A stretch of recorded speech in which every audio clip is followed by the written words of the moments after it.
पंढरपुरात संत नामदेव आणि संत जनाबाई यांचा 675वा संजीवन समाधी सोहळ्याच्या निमित्तानं महाआरतीचं आयोजन करण्यात आलंय। नामदेव पायरी इथे ही महाआरती होणार आहे। मुख्यमंत्री देवेंद्र फडणवीसांच्या उपस्थितीमध्ये ही महाआरती होणार आहे।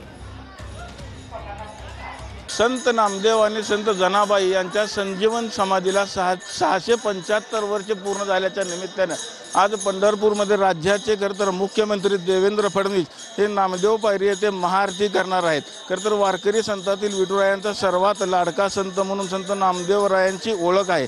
याच ठिकाणी आज मुख्यमंत्री फडणवीस आणि पालकमंत्री जयकुमार गोरे आणि संत नामदेवरावांचे वंशज यांच्या उपस्थितीत खरतर महाआरती खरतर केली जाणार आहे। यानंतर मुख्यमंत्री विठ्ठल दर्शन घेऊन खरतर मनमाडकर मठामध्ये ज्या ठिकाणी कार्यक्रम ठेवलेला आहे त्या ठिकाणी खरतर जे 5 नामदेवरायांचे वंशज आहेत त्यांचे खरतर संतांचं पूजन देखील करणार आहेत। त्यानंतर खरतर मुख्यमंत्री जाहीरपणे खरतर सभा देखील घेणार आहेत। आपण जर बघितलं तर एका बाजूला कृषी मंत्री माणिकराव कोकाटे, गृहराज्यमंत्री योगेश कदम असे मंत्रिमंडळातील सहकारी अडचणीत सापडलेले असताना राज्य सरकारवर टीका होत आहे। मात्र नेमकं या सगळ्या गोष्टी घडत असताना आज मुख्यमंत्री नेमकं काय बोलणार याकडे खरतर संपूर्ण राज्याचं लक्ष लागून राहिलेलं आहे। विठ्ठल मंदिर परिसरातून कॅमेरामन विनोद सर, रवी लवेकर, TV9 मराठी।